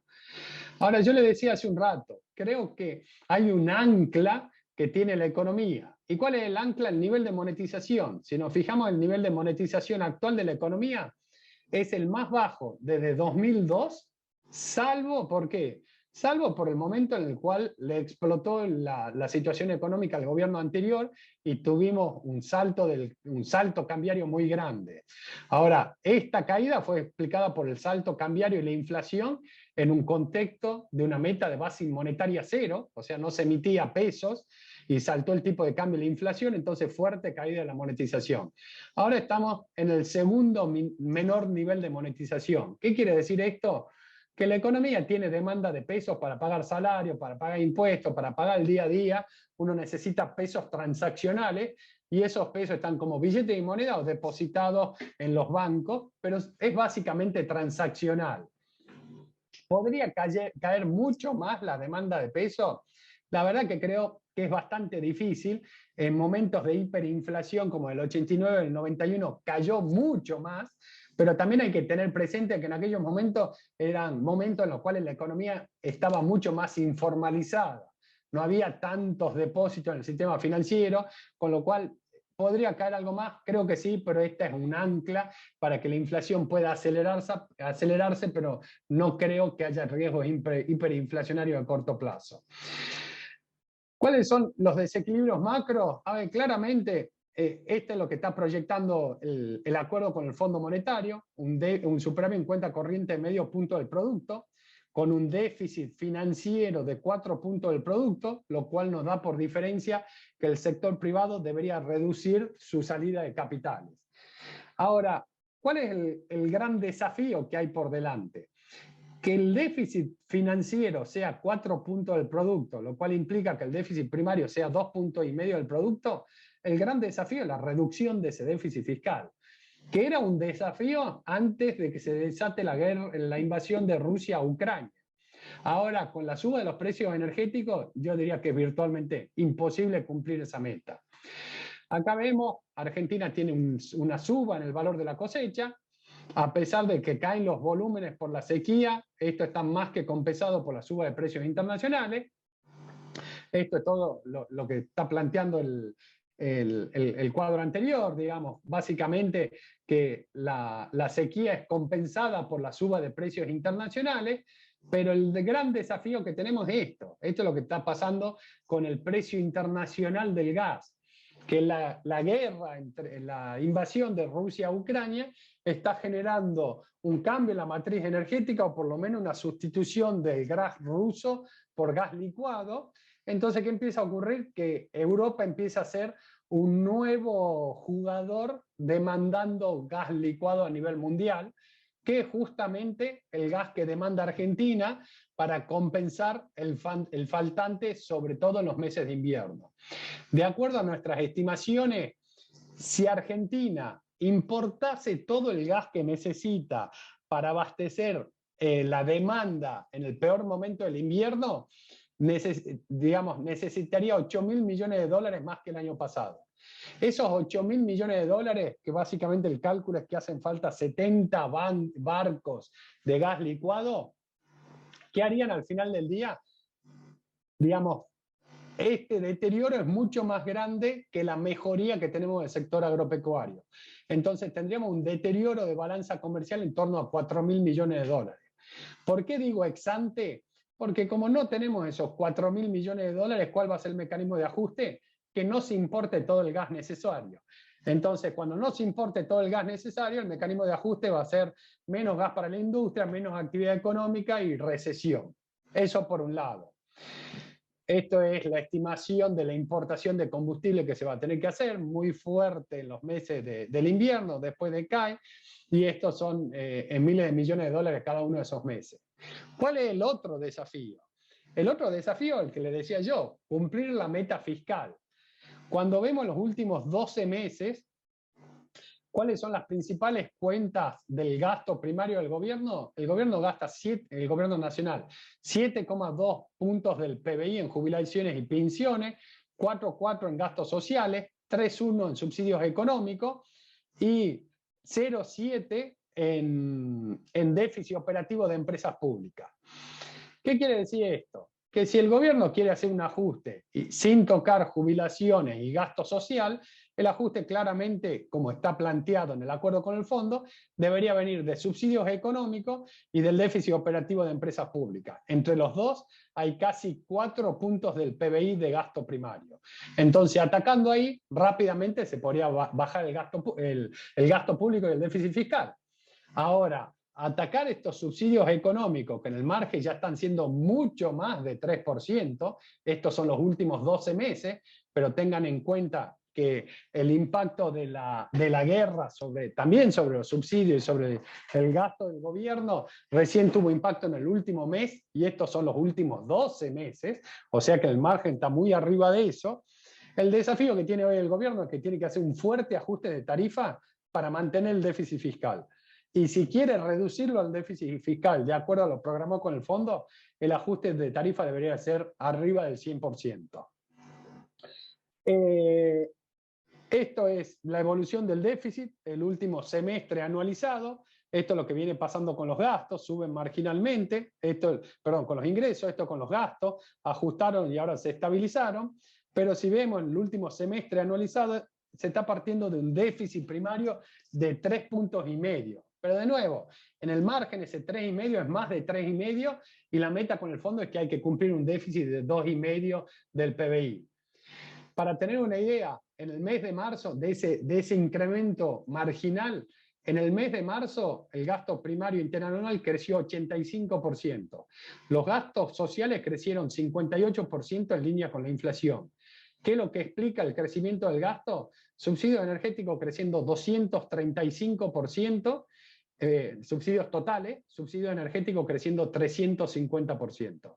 Y si nos fijamos en el primer trimestre, que incluye este marzo, lo venía creciendo los subsidios económicos 125 contra 235 de marzo y los energéticos 180 contra 350. Esto es lo que digo, que en el margen el deterioro fiscal es mucho más grande de lo que veíamos en los cuadros anteriores. Para finalizar, como decía, empezamos la charla hablando de la incertidumbre a nivel mundial y que la confianza es la clave de lo que pasa en la economía. Bueno, en cualquier economía del mundo, incluyendo la Argentina. Este es el índice de confianza que es en la Universidad de Italia, que es el índice de confianza en el gobierno. El promedio de que asumió Alberto Fernández es 1,9, el promedio de Macri era 2,27. Y este 1,99 de Alberto Fernández está influenciado por este pico de marzo del año pasado, de marzo del 2020, cuando empezó la pandemia y decidió el cierre de la economía y el aislamiento de todo. Ahora, si vemos el peor nivel de Macri contra el peor nivel del gobierno actual, bueno, el gobierno actual está por debajo del peor nivel de confianza que tuvo Macri durante su gobierno. O sea, un nivel de desconfianza sumamente elevado, lo cual complica mucho más toda la situación. ¿Por qué?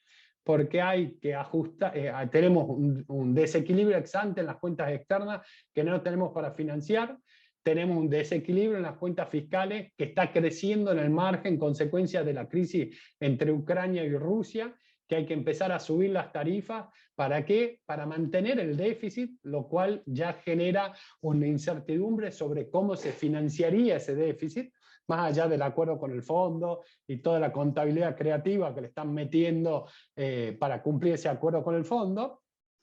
Pero digamos, en una economía que no hay confianza, un gobierno ajustando y un sector privado que no genera confianza, claramente el sector privado no va a estar dispuesto a invertir o a consumir, con lo cual claramente ese escenario es recesivo y de inflación más alta. En ese escenario inflacionario y recesivo, la gran pregunta es, segundo semestre del año, ¿cómo va a ser el manejo político de una situación social que ya es preocupante y posiblemente se siga deteriorando? Hasta acá hago la presentación, quedo abierto a preguntas, consultas, comentarios.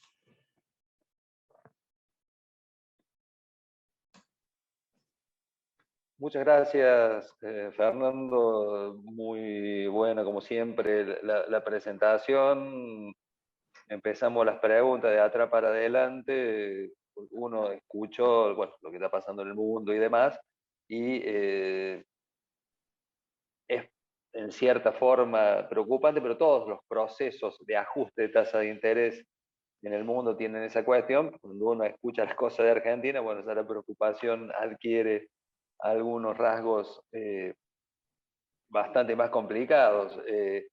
Agregando a lo que vos mencionabas, este nuevo IFE, por decirlo de ese modo, que son 0,3 puntos del producto, con un financiamiento de un impuesto totalmente, como sabe decir Ricardo, una alquimia, porque no va a pasar por el Congreso, y si pasase por el Congreso va a ser el 2023. O sea, y una vez que anunciaste esto, ya lo tenés que hacer, no tenés alternativa.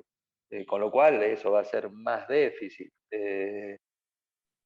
Da la sensación de que el gobierno, sobre todo el ala dura, tiene bastante claro que va a ser muy difícil pelear 2023, por más que el presidente en alguna arenga diga que eso es más simple. Y ahora, bueno, va a ir Guzmán. Te agrego otra cosa. El tema de las tarifas, que en principio el plan de ajuste sería muy parecido al que propuso Basualdo el Instituto Patria en su momento, de segmentar y demás, que ya lo hemos hablado en otras charlas, que tampoco parecería que se logre esa cuestión. Y ahora Guzmán tiene que ir a pelear con el fondo. Todas estas cuestiones que afectan claramente el compromiso asumido. ¿Será que es más fácil pelearse con el fondo que con el Instituto Patria para Guzmán y Alberto? Qué buena pregunta.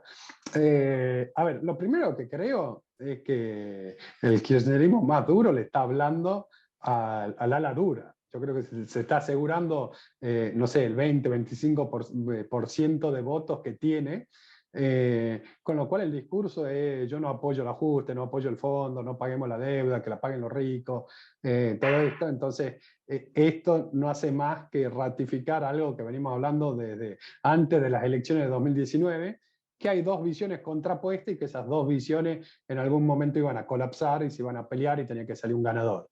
Bueno, estamos en el momento pleno de pelea, no sabemos quién es el ganador. Lo segundo, a ver, respecto del fondo y las negociaciones y todo esto.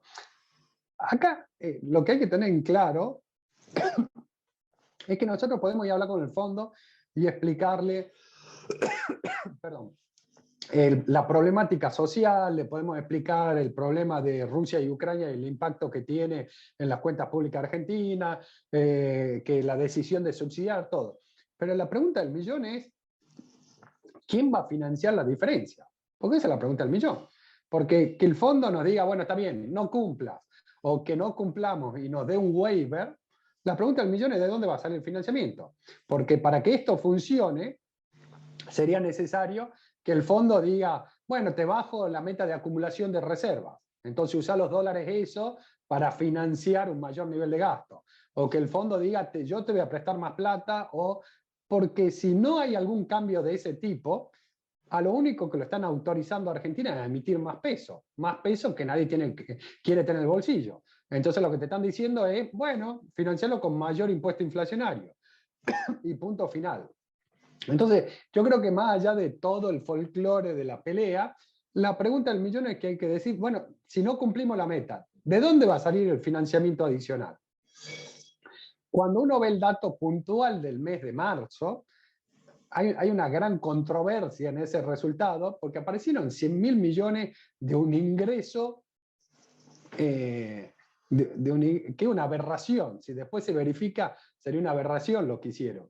Que básicamente, a ver, es como que yo coloco un bono sobre la par, porque estoy pagando una tasa de interés muy alta, entonces la diferencia entre el valor de mercado y el valor nominal del bono me lo computo como ingreso. Básicamente eso es lo que hicieron. Y esos fueron 100.000 millones y es lo que le está permitiendo cumplir la meta. Entonces, de nuevo, mi pregunta es, más allá de si le permiten o no, ¿de dónde va a salir el financiamiento? A ver, romper con el Instituto Patria o romper con el fondo, romper con el fondo claramente tiene un costo que va a ser cambiario e inflacionario. Romper con el Instituto Patria tiene un costo que es debilitarlo aún más al gobierno. Creo que en el segundo escenario habría que preguntarse si la oposición está dispuesta de alguna forma a apoyar al gobierno para que llegue hasta las elecciones del año que viene, ¿no? Entonces, como lo hizo de hecho, de manera marginal, pero aprobando el financiamiento que le permitió negociar el acuerdo al gobierno con el fondo. Entonces, creo que la pregunta ahí es más política, pero un no cumplimiento con el fondo claramente va a tener impacto sobre el tipo de cambio e inflación, diferente a la proyección que yo les dije, nuestro escenario sin, digamos, sin saltos discretos en las variables, ¿no? Creo que ahí iríamos a otro escenario. Respecto del tema tarifa, a ver, el acuerdo antes del salto en los precios energéticos internacionales suponían un incremento del precio de las tarifas promedio del 45%, segmentado. Ahora ese incremento tiene que ser más de 100% si querés cumplir la meta con el organismo. Y ahí yo creo que también hay otro tema, es un tema político. ¿Qué prefiero yo? ¿Hacerme cargo del costo político de subir las tarifas, como hizo el gobierno anterior? ¿O prefiero en realidad que el ajuste lo haga la inflación y decir que la inflación es culpa de los empresarios inescrupulosos, ¿no? Entonces, ¿quién quiero que pague el costo del ajuste? Creo que esa es la otra pregunta. Perfecto, muchas gracias. Hay dentro del material que has mostrado, hay algún par de filminas que son muy relevantes en cuanto a la estacionalidad que tiene el ingreso de dólares a la Argentina, primer semestre superavitario, segundo semestre mucho más ajustado. Lo que uno ve es que las liquidaciones del agro siguen siendo importantes, pero que el Banco Central no puede retener en sus reservas buena parte de ese ingreso y que indudablemente se van por la cuenta de pago de importaciones, el tema de los viajes que empieza no como en la prepandemia, pero ya empieza a ser un punto importante, y ahí lo ato con una pregunta de alguien del público respecto de que también va a necesitar dólares para el pago de la deuda privada y para el pago de las deudas provinciales. Eso indudablemente va a traer cierto estrés al Banco Central. ¿Cómo cree que se resuelve eso? ¿Con más cepo? ¿Con...?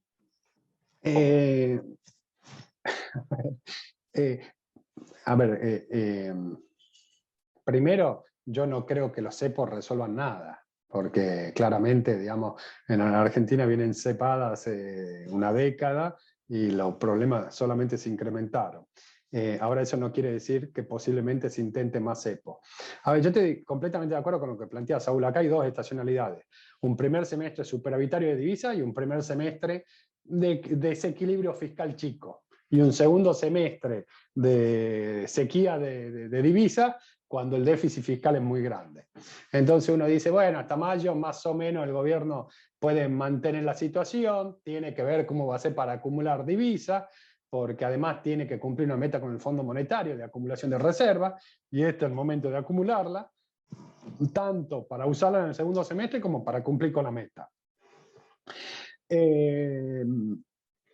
La segunda pregunta relacionada con eso es cómo va a ser la dinámica fiscal. Porque si la dinámica fiscal es como la del acuerdo del fondo, donde yo reduzco el déficit fiscal, bueno, ahí va a haber menos peso y le facilita al Banco Central la intervención en el mercado de cambio. Ahora, si en el segundo semestre el gobierno empieza a aflojar y así como da un IFE, le empieza a dar un bono al otro y saca por decreto el incremento de salario, y aumenta las jubilaciones y empieza a activar esta calecita de precio relativo, bueno, creo que parte del ajuste claramente va a ser más inflación. La pregunta que hacen ahí del público, ¿de dónde van a salir los dólares? A ver, está claro que en una economía como la Argentina, los dólares, dada la falta de confianza, no van a salir a cuenta capital, tienen que salir a cuenta corriente. Y para que salgan de la cuenta corriente, ¿cómo se genera ese superávit de cuenta corriente suficiente? Con más caída de actividad económica. Que caiga la actividad económica, que caigan importaciones, y es el mecanismo de ajuste. ¿Cómo ocurre eso? Bueno, con un tipo de cambio más alto. Entonces, ¿cuál es el mecanismo de ajuste? Me faltan dólares, entonces el tipo de cambio sube. Cuando sube el tipo de cambio, me baja el ingreso en dólares de los argentinos y eso me hace bajar el nivel de importación. Es el mecanismo de ajuste histórico que tiene la economía argentina.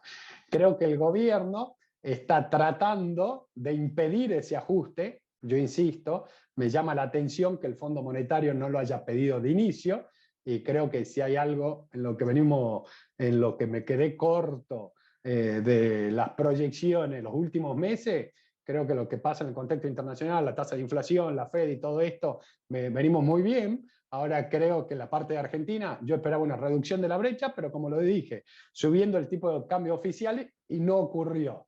Bueno, ahora vemos que lo está acelerando y yo creo que esa aceleración de tipo de cambio está motorizada por lo que decís vos, Saúl, por una estacionalidad fuerte de liquidación de divisa en esta parte del año, que vemos el balance cambiario y en realidad el Banco Central no está acumulando dólares. Entonces no está acumulando dólares, está dejando apreciar la brecha y digamos que es casi un error de política cambiaria. Convendría pegar un salto de tipo de cambio y que eso te redunde en acumulación de divisa, con el riesgo adicional de que si este 5% de depreciación se vuelve el nuevo nivel de depreciación mensual, no va a poner un piso a la tasa de inflación. Y el 5% anualizado no es 70% porque hay que capitalizarlo, ¿no? Claramente es más alto que el 70% de inflación como proyección del año. De nuevo, ¿de dónde salen los dólares? De cuenta corriente, y para que los dólares salgan de la cuenta corriente tiene que caer la demanda agregada interna y para eso tiene que caer el poder de compra en dólares de los argentinos. ¿Cómo se logra eso? Moviendo el tipo de cambio. Perfecto. Última pregunta de Argentina y pasar a ver algo internacional, Fernando. Tengo pesos. ¿Qué hago? ¿Dolarizo? ¿Cómo? ¿Vía bonos dólar link o dólares financieros, o me mantengo en pesos de instrumentos con SER, o los bonares y globales que están claramente muy castigados y tampoco parecería que hay mucho aliciente para la suba? A ver, si uno espera, si uno espera un gobierno más debilitado, que no puede tomar las medidas, digamos que es un escenario posible, de las medidas de ajuste fiscal, claramente dolarizaría portafolio. Y cuando uno ve el nivel al cual llegó el contado con liquidación de 195, parece como que ese es un piso y empieza a aparecer demanda, con lo cual la dolarización... A ver, dolarizaría portafolio, un paso anterior. Siempre hay que tener presente de qué plazo de inversión estamos hablando. Creo que si es largo plazo un ahorro, dolarizar portafolio siempre a la larga termina siendo razonable. Ahora, de corto plazo para una posición de trading, a ver, creo que uno podría hacer algo más de tasa de corto plazo, pero creo que lo que está tratando de hacer el gobierno ahora es que el tipo de cambio vaya siguiendo la inflación. ¿Por qué creo que se puede hacer un poco más de tasa? Porque va a ser muy difícil que el tipo de cambio, que en la medida que yo vaya moviendo el tipo de cambio, la inflación se quede por detrás. Incluso creo que es posible que la inflación en algún momento hasta le gane al tipo de cambio en esa dinámica. ¿Por qué? Básicamente porque los formadores de precios, cuando vean que el crawling va al 5, y te van a empezar a anticipar ese crawling de 5 y te van a empezar a subir los precios más rápidamente para cubrirse. Con lo cual, creo que se podría hacer algo más de tasa, creo que es riesgoso, la verdad creo que el riesgo aumentó fuertemente. ¿Por qué? Porque uno esperaría que el trimestre abril, mayo, junio debería ser mucho más tranquilo desde lo cambiario. De hecho, si uno ve los abril, mayo, junio, son meses donde el Banco Central compra dólares y controla el tipo de cambio. Bueno, ahora no está comprando dólares y lo que está haciendo es acelerando la tasa de depreciación. Creo que, de nuevo, que los riesgos están subiendo fuertemente respecto de la última charla, y que los riesgos es de una inflación que se vaya incrementando. Preocupa la no compra de dólares por parte del Banco Central y creo que empezó a acelerar la depreciación para empezar a ir al crawling y para ver si puede empezar a comprar divisas en el mercado de cambio. De nuevo, creo que si los meses anteriores la posición era clara, hacer tasas en pesos, hoy esa posición tan clara la empezaría a bajar, ¿no? Fernando, para trasladarte una pregunta del público también, el gobierno ha tenido un relativo éxito en cuanto al roleo de la deuda, pero concentrando buena parte de su financiamiento en bonos ajustables por ser. Ya se empieza a hablar de la bola de los CER, ya empieza la CUNSA a hablar de por qué tuvo que reperfilar en su momento y ese tipo de cuestiones. ¿Vos crees que hay un riesgo creciente ahí o es simplemente una cuestión mediática al respecto y que las curvas de peso se pueden resolver de alguna forma sin tener que romper los contratos? A ver, está claro que el mercado demanda ser, porque lo que estamos viendo de inflación es lo que está viendo el mercado y dice, bueno, la forma de cobertura es esa. Riesgo de corto, mediano y largo plazo, yo diría, de corto no veo riesgo, yo creo que de mediano y largo me preocupa más. ¿Por qué me preocupa? A ver, básicamente me preocupa porque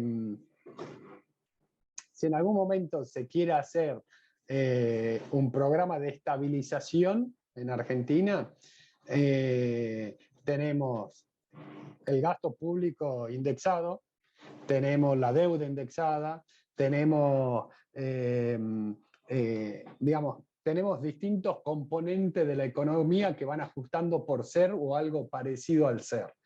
Y cualquier programa de estabilización tiene que tener una desindexación inicialmente.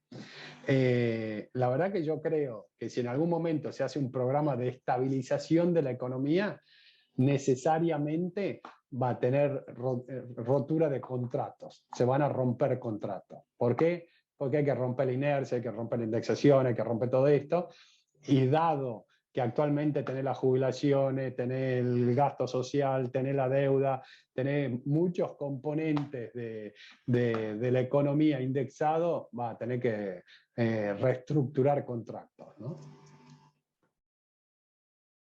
Sí. Bárbaro. Sí, sí, Tus cejas muchas gracias. levantadas son Estaba muy pensando, expresivas.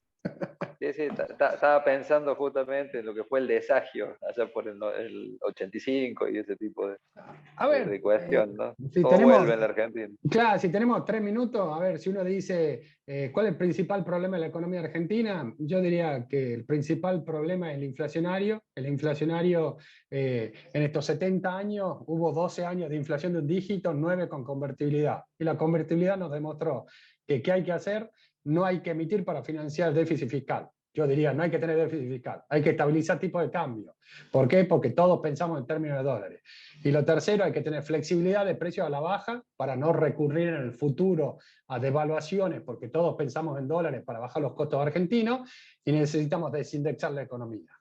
Ahora, eliminar el déficit fiscal significa tengo que ajustar precios relativos. Entonces ahí empieza la discusión. ¿Quién está dispuesto a poner el cascabel al gato? ¿Quién sube las tarifas? ¿Quién baja el gasto público? ¿Quién baja el déficit operativo de las empresas? ¿Quién piensa no rever las jubilaciones hoy, pero sí por lo menos la dinámica previsional? Claramente el sistema previsional argentino tiene un problema en sí mismo por la dinámica. Tenés que ver el mercado laboral. ¿Por qué? Porque el mercado laboral, digamos, cuando uno ve quiénes son los aportantes, ningún programa previsional puede funcionar con el mercado laboral argentino. Entonces, hay muchos desafíos y si uno quiere encarar una solución integral, esos muchos desafíos, bueno, incluyen renegociar, para ponerlo de una manera linda, renegociar contratos que van en contra de ese programa de estabilización. Y creo que la dinámica de la deuda del ser, el gasto que ajusta por inflación o por el coeficiente de variación salarial y todo esto, bueno, son parte de las cosas que va a haber que conversar a futuro. Perfecto, atento a la hora, te llevo a una pregunta de contexto internacional. Si uno mira la rueda del viernes pasado, con fuerte caída, no solamente de acciones, commodity, todo. O sea, lo único que subió fueron las tasas ergo el precio de los bonos cayó y todo el resto era todo rojo. Era realmente complicado el tema, con un Nasdaq, por ejemplo, por tomar algún índice accionario que ayer hizo base en una media móvil prácticamente en los mínimos de marzo y con un 20% de caída desde el máximo, recuperando algo esta semana. Bueno, es una semana complicada porque las principales empresas tecnológicas presentan balance, ya sabemos cómo a las empresas que no dan la talla, cómo le pegan, caso de Netflix, por ejemplo, el otro día. Si eso lo atamos con distintos comentarios que hiciste respecto a la dificultad de percibir en el corto plazo al menos una recesión, de hecho que mencionaste la curva empinada, te agrego también que la tasa real de los TIPS pasó a ser positiva, de ser fuertemente negativa en el corto plazo. Digo, ¿qué se podría esperar de esta clase de activos? Digo, bonos, commodities en general y acciones, y también te mezclo un temita que empezó a meter ruido, que es la devaluación, la aceleración de la devaluación del yuan chino, que eso tiene un efecto, sube el dólar y los commodities lo sufren. Eh, a ver, claramente el contexto internacional está convulsionado. Estamos en una economía que luego de una pandemia, una fuerte recuperación y fuertes estímulos monetarios y fiscales, tiene que empezar a retrotraer todo ese camino. El mercado que venía, que muchas veces lo hablamos acá, que se recuperó rápidamente del post-pandemia, pero que a partir de agosto del año pasado hasta octubre tuvo un crecimiento que no estaba explicado desde el fundamento de las empresas, sino que se explicaba más por una tasa de ahorro extraordinaria de meses anteriores que se volcó a activos financieros. Empezó el mercado a costarle mantener las valuaciones y finalmente ajustar cuando, a ver, veníamos planteando que uno decía hay una burbuja en el precio de los activos y uno diría, sí, fundamentalmente en los bonos del tesoro. ¿Por qué? Porque tenía un comprador de última instancia que era la Fed que te mantenía la tasa artificialmente baja en momentos que ya no era necesario. En el momento que esa tasa empezó a corregir, bueno, empezaron a corregir el precio de los activos. Entonces yo te diría, era esperable, creo que se puede seguir profundizando. Claramente vos mencionás el Nasdaq y yo te diría que dentro de esto las tecnológicas son claramente las empresas que más van a sufrir.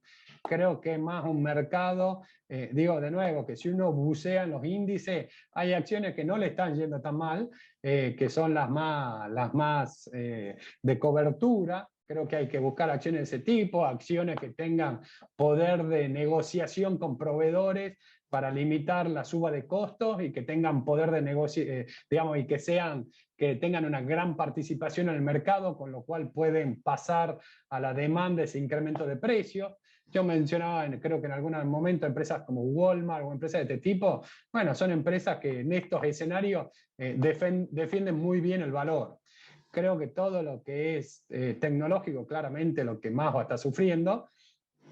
Y creo que, digamos, la Fed hoy está priorizando la pelea contra la inflación, como no lo hizo el año pasado, y era parte de la crítica que hacíamos humildemente desde el estudio, de decir, le están dejando correr la inflación y la van a correr de atrás. Es llamativo, vos decías el viernes pasado no fue casual que Powell volvió a hablar. Y cuando habló Jeremy Powell, básicamente lo que dice es, tenemos que seguir la lucha contra la inflación, vamos a subir tasas, vamos a reducir el balance, y empieza a usar medidas que solamente un argentino podría entender, que dice, corremos el riesgo de perder el ancla de la inflación. Bueno, eso básicamente es que las expectativas se me disparen y después cómo revierto las expectativas. Entonces creo que estamos en un mercado donde claramente la Fed está priorizando la lucha contra la inflación, que el discurso está yendo en esa línea. Es más, si uno correlaciona qué le pasa al mercado y lo que habla Powell, creo que cada vez que el mercado se recupera, sale Powell con un discurso duro a decir, cuidado muchachos, que estamos ajustando, ¿no? Que el mercado no se la crea que es solo discursivo. Entonces, de nuevo, creo que hay que andar con mucho cuidado, que hay que ir a ver cosas más high yield, short duration, cosas más de corto plazo, acciones que sean claramente defensivas y de cobertura. Y eso, a ver, los bonos largos, puede seguir subiendo la tasa de 10. En realidad, de nuevo, yo creo que de mediano plazo ya estamos a un 1% de tasa real en la medida que controles la inflación. Creo que en realidad la suba va a venir mucho más de las tasas de corto plazo que la de largo plazo, a pesar de que creo que se va a seguir subiendo desplazando la curva. Entonces creo que hay que ir a corto plazo, a acciones de cobertura, a bonos de renta fija de empresas que hagan colocaciones de corto plazo. Creo que ese es el camino para las inversiones actualmente, ¿no? Es cierto, es un escenario convulsionado y donde yo digo que hoy ninguna variable macro hace pensar que la economía americana esté entrando en recesión, pero está claro que los periodos de contracción monetaria muchos terminan en recesiones. Entonces, digamos, el riesgo está, ¿no? Bárbaro, muchísimas gracias, Fernando. Damos por finalizado el evento. Muchísimas gracias a todos los participantes. Y bueno, ya les avisaremos cuándo vaya a ser el próximo. Siempre es bienvenida tu presencia. Muchas Muchísimas gracias a gracias, todos. Saúl. Muchas gracias a todos. Saludos para todos. Buen día.